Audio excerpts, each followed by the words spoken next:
नमस्कार स्वागत अनुष्ठान भाग्य दर्शन संगे रयेछि आमि सीमा और आज के आमादेर अनुष्ठाने जे विशेष अतिथि तिनि हच्छेन एकाधारे वास्तुविद संख्यातत्त्वविद हस्त विशेषज्ञ ज्योतिषतांत्रिक होरातंत्रविद बा ज्योतिष महासागर श्री रणजित शास्त्री आदि। आज के दादा के आमरा आमादेर अनुष्ठाने पेয়েছি अनेक अजाना तथ्य जानबो अनेक अजाना कथा जानबो। सबार आगे आसुन आमरा परिचय करी रणजित शास्त्री आदिर साथे। नमस्कार दादा, অনেক অনেক স্বাগত দাদা আপনাকে। দাদা আজকে প্রথম যে প্রশ্নটি আমরা রাখবো সেটা হচ্ছে অনেক বন্ধুরা জানতে চাইছেন সাড়ে সাথী নিয়ে মানুষের মধ্যে একটা ভয়ভীতি কাজ করছে। দীর্ঘদিন ধরে আমরা দেখছি মকর রাশি, কুম্ভ রাশি এবং মীন রাশি সাড়ে সাথী চলছে, কিন্তু বর্তমানে মকর রাশি সাড়ে সাথী শেষ মুক্তির পথে একদম শেষ পর্যায়ে রয়েছে, আর কটা দিন বাকি। তো মকর রাশি মানুষদের বক্তব্য জাতক জাতিকাদের যে আমাদের কি এখন কোনো শুভযোগ বা শুভ কোনো প্রাপ্তি হতে পারে, বা এর কোনো আমরা জীবনের আমাদের জীবনে যে সমস্যাগুলো চলছিল মানে কেস বলুন বা কোর্টের ঝামেলা চলছিল বা আইনিগত সমস্যা চলছিল সেখান থেকে কি আমরা বেরোতে পারবো, মুক্তি পাবো, বা আমাদের জীবনে বড় কোনো পরিবর্তন বা প্রাপ্তি হতে পারে? এটা অনেক মানুষের প্রশ্ন। পুরোপুরি হতে পারে না, পুরো হবে না, না হবে না। কেন বলি আমি, এটা একটা খুব গুরুত্বপূর্ণ ক্ষেত্র আছে, গুরুত্বপূর্ণ আলোচনার বিষয় আছে। আমি বহুবার এর আগে আলোচনা করেছি যে মকর রাশি যে সাড়ে সাথী মুক্তির পথে এখন গ্রহগতভাবে আজকে তারিখ অনুপাতে বোধহয় স্যাটেন অবস্থান করেছে 28 ডিগ্রি অতিক্রান্ত দিকে, 28-29 জায়গায় পৌঁছে গেছে। 30 ডিগ্রি হলে হয়ে যাবে, মানে 30 মার্চ গ্রহরাজ তার স্থান পরিবর্তন করে চলে যাচ্ছে হচ্ছে কুম্ভ থেকে মিলে মকর রাশি সাড়ে সাথে পুরোপুরি শেষ হয়ে যাচ্ছে। কিন্তু মকর রাশি জাতক জাতিকা যারা মনে করছে আমার সাড়ে সাথে শেষ মানেই আমি নাচবো, সম্পূর্ণ ভুল ধারণা। আচ্ছা, কেন? এটা উত্তরটা বুঝতে হবে কেন। আমি পাবো কখন? বহুদিন আগে আমি অনুষ্ঠানে বলেছি পাও না তখনই যার ভান্ডারে কিছু আছে, মানে ভাগ্যে কিছু আছে, অবশ্যই ভাগ্য কিছু আছে। প্রথম আমি ভাগ্যকে সবার প্রথমে গুরুত্ব দিই। ভাগ্য যদি না থাকে পরিশ্রম করে তাহলে কিন্তু উন্নতি লাভ করা যায় না। অর্থাৎ গাধার মতন সে খেটে যাচ্ছে, তার ভাগ্য সে ঘোড়া হওয়া কিন্তু নেই, গাধা কিন্তু গাধাই থাকবে, ঠিক আছে? ভাগ্যে যদি তার উন্নতি লাভ করার থাকে তাহলে সে ঘোড়া হয়েই জন্মাতো, তাকে তার ঘোড়ার লেভেলে তাকে মানা হতো। ঘোড়ার লেভেলে গাধা খচ্চর এদেরকে ঘোড়ার থেকে আলাদা হিসেবেই দেখা হয়। ঘোড়া ইজ ঘোড়া, ঘোড়াকে ঘোড়ার মতন করে দেখা হয়। সেই রকমই এই সাড়ে সাথী কেটে যাচ্ছে বলে যে আনন্দ, সবাই নাচছি যে সাড়ে সাথী কেটে যাচ্ছে। আমাকে অনেকেই ফোন করেছে, মানে আমার কাছে ব্যক্তিগত যারা আসে মকর রাশির জাতক জাতিকা, দাদা আমার তো সাড়ে সাথী কেটে যাচ্ছে, তার মানে তো আমি এখন আপনারাই তো বলে বসেন যে সাড়ে সাথী কাটছে মানে শনি যেতে যেতে দিয়ে যায়। তাই তো শনি যেতে যেতে দিয়ে যাবে। কি দিয়ে যাবে বাবা? তোমাকে, তোমার তো ভাড়ারে কিছু নেই, তোমার ভাড়ার জিনিসটা তো দিয়ে যাবে, পরের পাশের বাড়ির সম্পত্তিটা তোমাকে দিয়ে যাবে। পাশের বাড়ির লোকটা পটাং করে মরে যাবে, মরে যাওয়ার আগেই তোমাকে উইল করে দিয়ে চলে গেল, দিয়ে যাবে। এটা হয় কখনো? ভাগ্যে থাকলে কিন্তু হয়।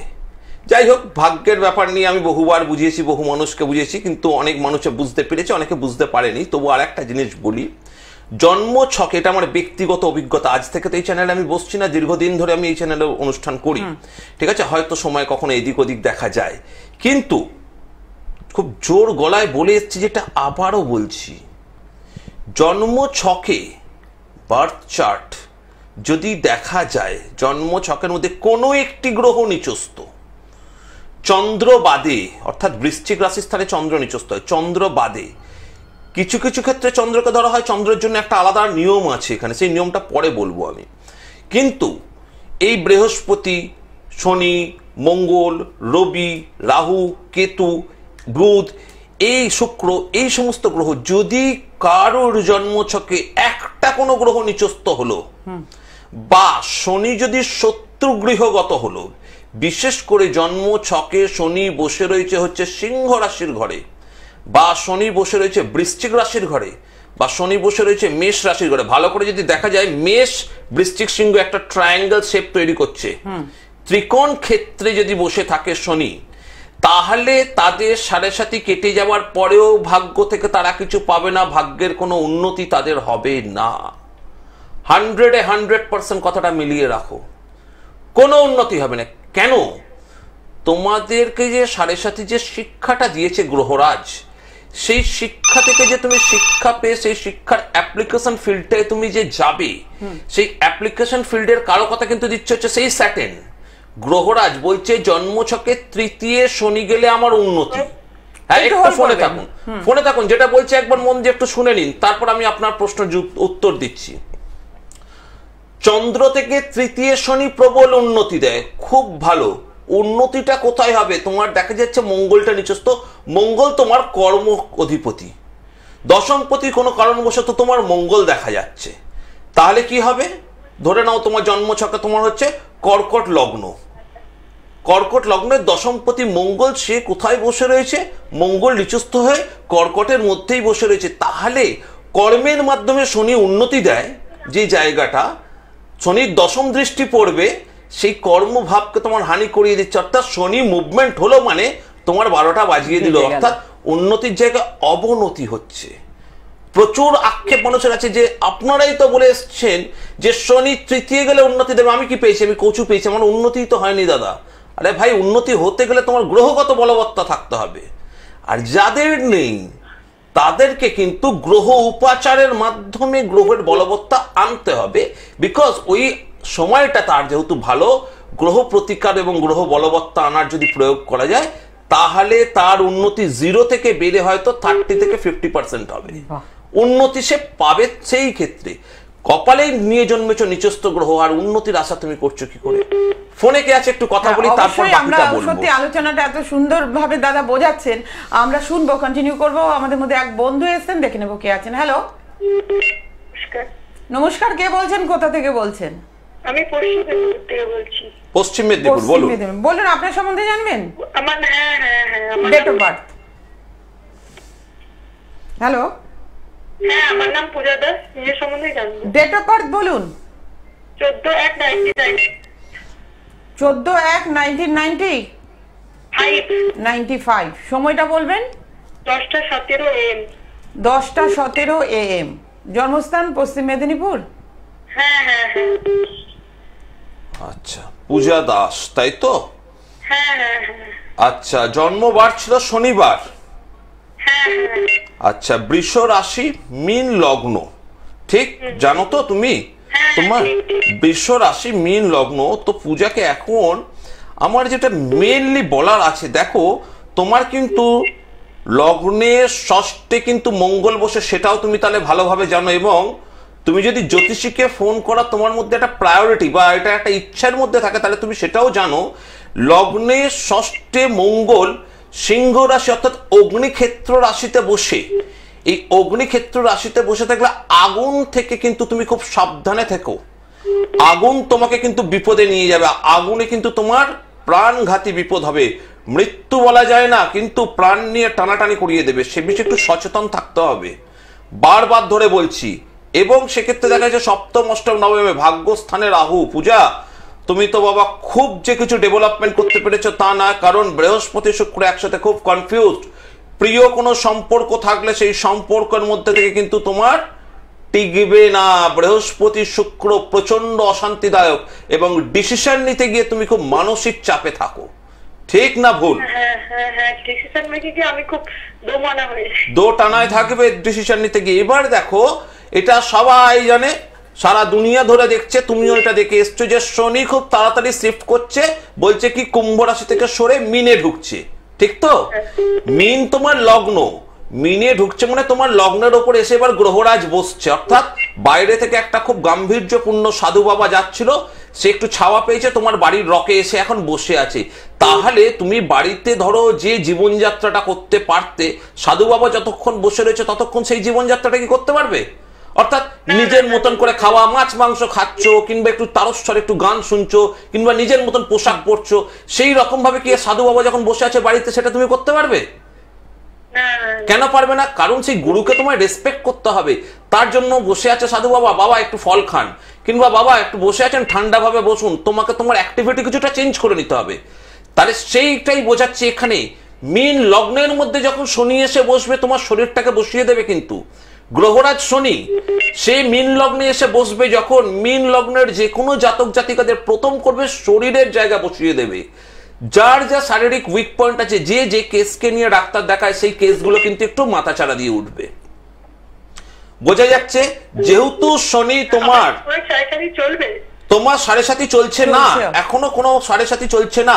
তোমার একাদশে শনি আসবে, চন্দ্রের লগ্নের মধ্যে শনি বসবে, কিন্তু প্রবলেম হচ্ছে তুমি ডিসিশন নিতে ডিস্টারবেন্স পাবে, আগুন থেকে তোমার ফাঁড়া আছে, সাবধানে থাকবে। তার সাথে সাথে তোমার শরীর নিয়ে তুমি ভুগবে, গায়ে হাতে ব্যথা, এনার্জি লস, একটুতেই বেশি চিন্তাগ্রস্ত। শনি অলরেডি ডিগ্রি ছেড়ে দিয়েছে, সে বৃহস্পতি ঘরের দিকে ঝুঁকে গেছে। এমনিতেই তুমি এখন দেখো তোমার মাথাটা একটু ঘুম থেকে উঠলেই ভার হয়ে থাকবে, এবং তার সাথে সাথে একটু চিন্তায় ভুগবে, হঠাৎ করে যেন কিছু উটকো চিন্তা মাথায় এসে জড়ো হচ্ছে। এই জিনিসগুলো হচ্ছে। হ্যাঁ হ্যাঁ হ্যাঁ, একটু হচ্ছে। বলছি কি যে আমি এটা বিয়ে সম্বন্ধে জানতে চাই, আমি আনম্যারিড। জানি আমি, দেখাই যাচ্ছে এখানে এখানে এখনো অবধি তোমার যোগটা এলো না। বৃহস্পতি চন্দ্রের সঙ্গে বসে থেকেও তোমার যোগ এসেও কেটে গেছে, এরকম সিচুয়েশন। কারণ চন্দ্রের অষ্টমে রবি অবস্থান করছে। সবই দেখা, আমার দিদি বিয়ে হলো তো এই সবই দেখা শুরু হয়েছে, আমার দেখা এই সময় কিন্তু তোমার যোগ দিচ্ছে না সেই রকম ভাবে, যেহেতু শনিটা এসে বসবে আরো বিলম্ব করে দেবে। বোঝা গেল? সপ্তমপতির অবস্থান কোথায় দেখো, বুধ অবস্থান কোথায় করে রয়েছে, বুধ শনির ক্ষেত্রে অবস্থান করে রয়েছে, এবং সেটা বুধ আবার একাদশ অবস্থান করে রয়েছে।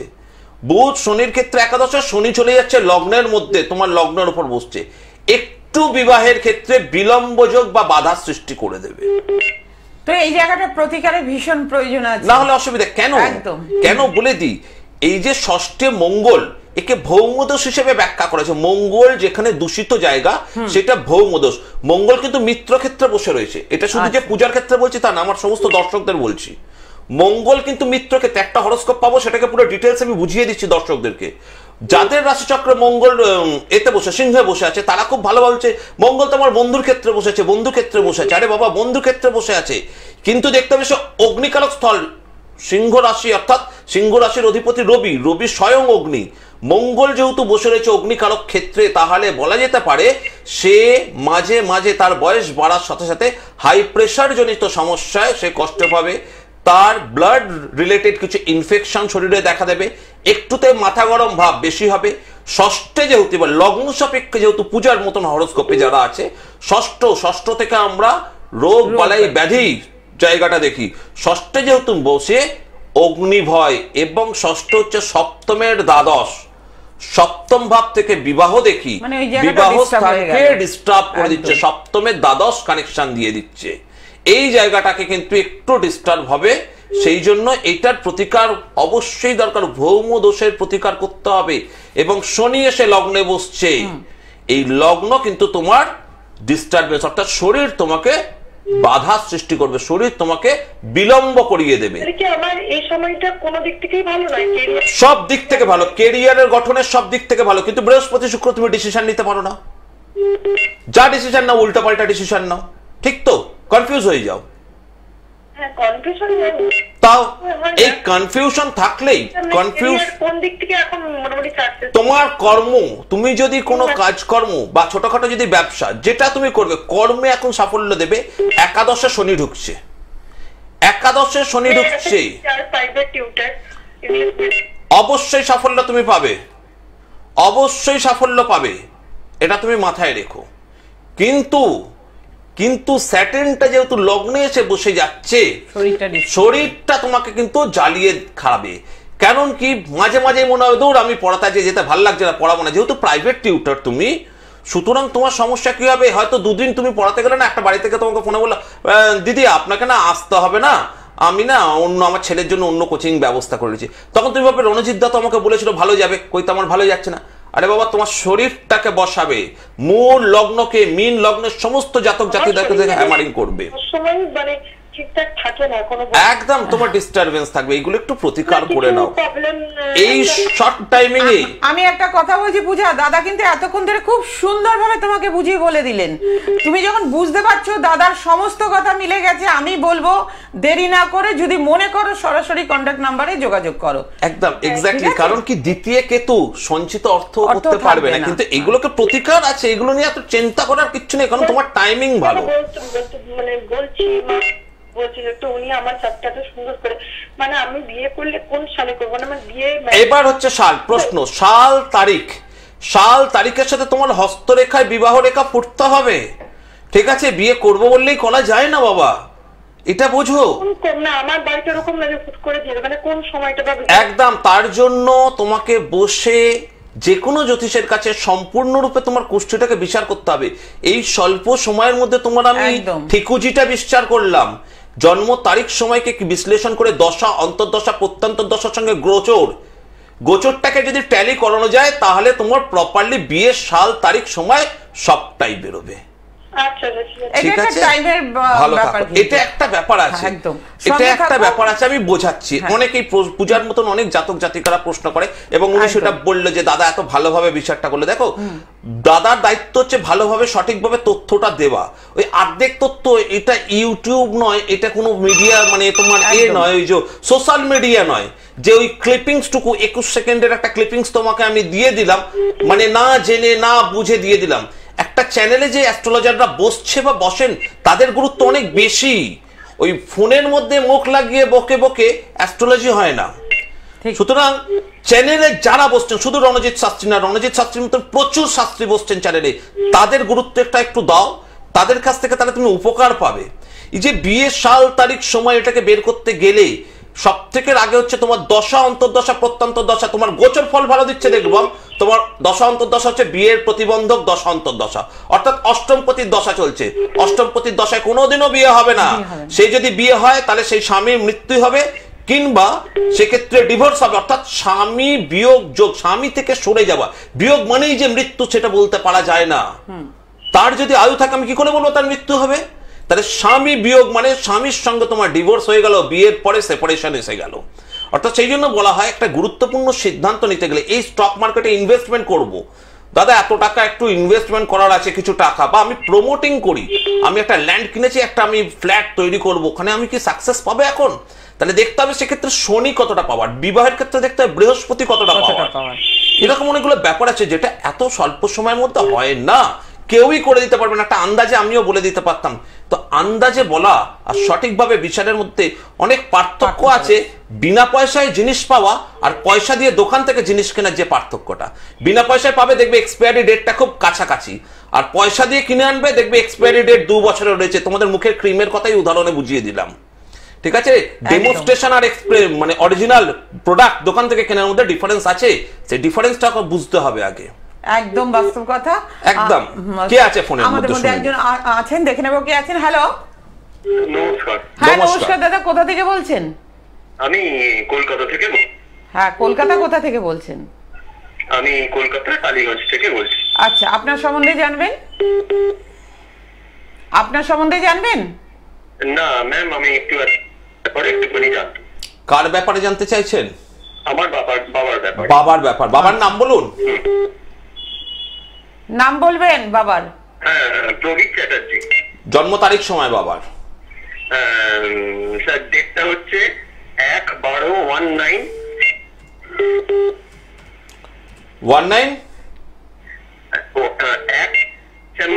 ডিসেম্বর 1957। সময় বলুন তাড়াতাড়ি। এক্সাক্ট টাইমটা স্যার আমার জানা নেই স্যার। আহা, এখানেই তো গন্ডগোল করে দিলেন। কেন বলি, একটু শর্টে বুঝিয়ে দিচ্ছি এক্ষেত্রে। আচ্ছা ঠিক আছে, আপনি আপনার ডেট অফ বার্থ দিন। আপনি কি এক ছেলে তো? হ্যাঁ, আপনার ডেট অফ বার্থটা দিন। আপনার থেকে আপনার পিতাকে আমি বিচার করে ফেলছি। সময়টা বলুন, জন্ম সময়টা আগে বলতে হবে আপনাকে। এটা কি স্যার আমারটা বলুন? আপনারটা বলুন তাড়াতাড়ি। আচ্ছা, 8/8/2/1989। 8/8/2/1989। তারপর বলুন জন্ম সময়। 3:59 AM। 3:59 AM, তাই তো? এক মিনিট, আরেকবার বলুন। ফেব্রুয়ারি। 8 আরেকবার আপনার ডেট অফ বার্থটা বলুন। 8/2/1989।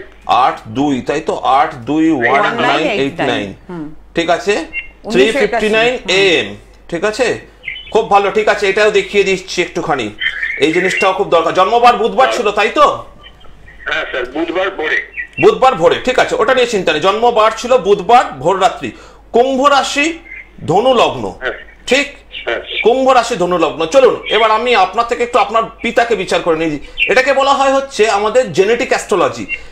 যেমন আমাদের শরীরের রক্ত আমাদের পরিবারের সদস্যদের কারোর সঙ্গে মিলবে, বিশেষ করে পিতামাতার সঙ্গে তো মিলবে। এই দুর্ঘটনা ঘটলে বাবা মায়ের রক্ত থেকে আমরা রক্ত পাই। সৃষ্টিকর্তার সঙ্গে এখানেও কানেকশন আছে। এখান থেকে আমরা জন্ম ছক থেকে যেটা পাওয়া যাচ্ছে 7, 8, 9 নবম স্থানে কেতু। নবমে কেতু থাকলে কি হয়, ভাগ্যর বিড়ম্বনা দেয়। নবম স্থানে কেতু উন্নতিও দেয় আবার অবনতি। আপনার বাবার নিজের ক্ষমতা বলে অনেক কিছু করে এসছে, কিন্তু প্রবলেম হচ্ছে নবমে কেতু বয়স বাড়ার সাথে সাথে কিছু দুরারোগ্য ব্যাধি বা কিছু ক্রনিক্যাল প্রবলেম এমন দেয় যে প্রবলেমটাকে নিয়ে কন্টিনিউ ভুগতে হয়। শরীর স্বাস্থ্য ভালো যাবে না, কারণ শনি এখন আপনার নবম স্থানে দৃষ্টি দিচ্ছে। অর্থাৎ আপনার পিতার স্বাস্থ্য বিষয়ে আপনি প্রশ্ন করেছেন, স্বাস্থ্যকে নিয়ে আপনি খুব চিন্তিত হয়ে গেছেন, ঠিক না ভুল? হ্যাঁ স্যার, ওই জন্যই আমরা বাবার ব্যাপারে একটু জানছিলাম যে শরীরটা কিরকম। শরীর, আপনার পিতার শরীর ভালো যাচ্ছে না। স্যাটার্ন দৃষ্টি দিয়েছে নবম স্থানে। জেনেটিক অ্যাস্ট্রোলজি বলছে আপনার থেকে আপনার পিতাকে বিচার, যেহেতু আপনার পিতার জন্ম তারিখ সময় দিতে পারেননি সঠিকভাবে। এরপরেও কিছু উপায় আছে, সেগুলো বলে দেবো। 9th হাউসে কেতু, নবম পতির অবস্থান কোথায়? নবম পতির শত্রু ক্ষেত্রে বরাবর আপনার পিতার লড়াই করে স্ট্রাগল করে জীবনে দাঁড় করেছে, প্রচুর উন্নতি করেছে আপনার বাবা। আর্থিক দিক থেকে আপনাদের অবস্থা কারোর কিন্তু কোনো অংশেই খারাপ নয়। এখন বর্তমানে শনি সম্পূর্ণরূপে দৃষ্টি দিচ্ছে এবং গোচরের শনি আপনার পিতার অষ্টমে যাবে। অষ্টমে গেলে সেক্ষেত্রে পিতা কিন্তু কিডনি রিলেটেড কিছু প্রবলেম পাবে এবং ওনার শরীর বসে যাচ্ছে, শরীর স্বাস্থ্য খুব একটা ভালো নেই। পিতার শরীর নিয়ে আপনার উদ্বেগ বেশি এবং আর্থিক মানে পিতার শরীরের পেছনে আপনার মেডিকেল রিজনে অনেক ব্যয় হয়ে যাচ্ছে হঠাৎ করে, ঠিক না ভুল? আচ্ছা, আমার বাবার তো বললেন, আর বাবার যে মা মানে ঠাকুমারও আগে আপনার বাবার কথাটাই আমি আসি। আমি যেটা বললাম সেটা আপনার বাবার সাথে কি মিলছে? সঠিক বলেছেন, কারণ আমার তো জানতে হবে আমি যা বলছি সেটা সঠিক না ভুল। হ্যালো, আমি সঠিক, একদমই সঠিক, ঠিক।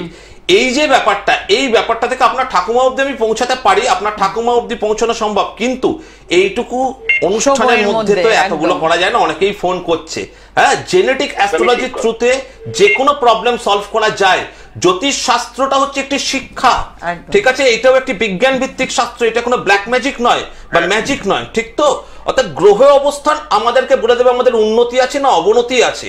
আপনার পিতার ক্ষেত্রে কেতুর অবস্থান মানে শারীরিক স্বাস্থ্যহানি, এবং রাহু পূর্ণ দৃষ্টি দিচ্ছে চন্দ্রের সঙ্গে, যেহেতু আপনার কুম্ভ রাশি, তার মধ্যে শরীর স্বাস্থ্যের হানি শেষ পর্যায়ে একটি গুরুজনের উপর ইফেক্ট আনে কুম্ভ রাশিতে।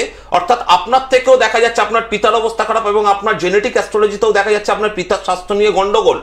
এই যে দুটো জায়গা, আপনার কুম্ভ রাশির শেষ পর্যায়ে আর পিতার স্বাস্থ্যহানি দুটো যুক্ত হয়ে কিন্তু রেজাল্টটা নেগেটিভ দিচ্ছে। সুতরাং আপনার প্রথম কর্তব্য হচ্ছে আপনার নিজের প্রতিকার গ্রহণ করা, তার সাথে সাথে পিতার শরীর বন্ধন দেওয়া ফার্স্ট কর্তব্য। না হলে শেষ পর্যায়ে যেতে যেতে একটা কিছু অঘটন ঘটায় সাড়ে সাথীতে, এটা আমি নয় আপনারাও সকলে জানেন। আমি একটা কথা বলছি অনুষ্ঠানের শেষ প্রান্তে, আমি বলবো দাদা আপনি টালিগঞ্জে থাকেন, খুব কাছেই থাকেন, টালিগঞ্জ থেকে হাতিবাগানে আপনি একবার সরাসরি দাদার সাথে যোগাযোগ করুন, ঠিক আছে? সঙ্গে থাকুন। নমস্কার, আমি একবার অ্যাড্রেসটা বলে দিচ্ছি। যারা মনে করছেন রণজিৎ শাস্ত্রী আদির সাথে যোগাযোগ করবেন, ওনাকে পাচ্ছেন কলকাতায় হাতিবাগান এবং কালীঘাটে। এছাড়া পাচ্ছেন আসানসোল, দুর্গাপুর, পুরুলিয়া, সিউড়ি, বর্ধমান, কৃষ্ণনগর এবং শিলিগুড়িতে। বুকিং নাম্বার হচ্ছে 9874110320 এবং আরেকটি নাম্বার হচ্ছে 8276853043। এই দুটো নাম্বারে অগ্রিম বুকিং করে আপনারা দাদার সাথে যোগাযোগ করতে পারেন। আর দূরের বন্ধুরা অবশ্যই আপনারা অনলাইন কনসালটেন্সি নিতে পারেন বুকিং নাম্বারে যোগাযোগ করে। নাম্বারটা হচ্ছে 9874110320। এই নাম্বারে ফোন করে আপনারা অনলাইন কনসালটেন্সি নিতে পারেন। আরেকটা কথা আমি সবসময় বলি, দাদার কোনো পোস্টার বিজ্ঞাপন নেই, পোস্টার বিজ্ঞাপন দেখে আপনারা বিভ্রান্ত হবেন না, অবশ্যই বুকিং নাম্বার দেখে আপনারা যোগাযোগ করতে পারেন। দাদা অনুষ্ঠানের একদম শেষ প্রান্তে ছোট্ট করে কি একটু আপনার আমি কি প্রতিকার দেবো? সাড়ে সাথী আর শনি নিয়ে সবাইয়ের খুব মাথা ব্যথা হয়ে রয়েছে। চলো গ্রহরাজের একটি প্রতিকার আমি বলে দিচ্ছি। যাদের জন্মছকে শনি খারাপ বা শনির দশা অন্তর্দশা চলছে বা শনির ঢাইয়া চলছে, মোক্ষম প্রতিকার দিচ্ছে, এটা করো। স্নান সেরে পশ্চিম দিকে মুখ করে বসে পশ্চিম মুখে হয়ে ওম ঐং হ্রিং শ্রীং সৌনশ্চরায় স্বাহা, ওম ঐং হ্রিং শ্রীং সৌনশ্চরায় স্বাহা, ওম ঐং হ্রিং শ্রীং সৌনশ্চরায় স্বাহা, এই মন্ত্রটি 108 বার জপ করো। রেজাল্ট কি হয় ফোনে জানিও, কাছে আসতে হবে না, কাছে আসলে পয়সা দিতে হবে, জানিও না, ফোনে বলো উপকার কি পেলে। 4 থেকে 5 মাস জপ করার পর অবশ্যই ফোনে জানিও। ওম ঐং হ্রিং শ্রীং সৌনশ্চরায় স্বাহা। অনুষ্ঠান এখানেই শেষ করতে হচ্ছে। ভালো থাকুন, ভালো থাকুন।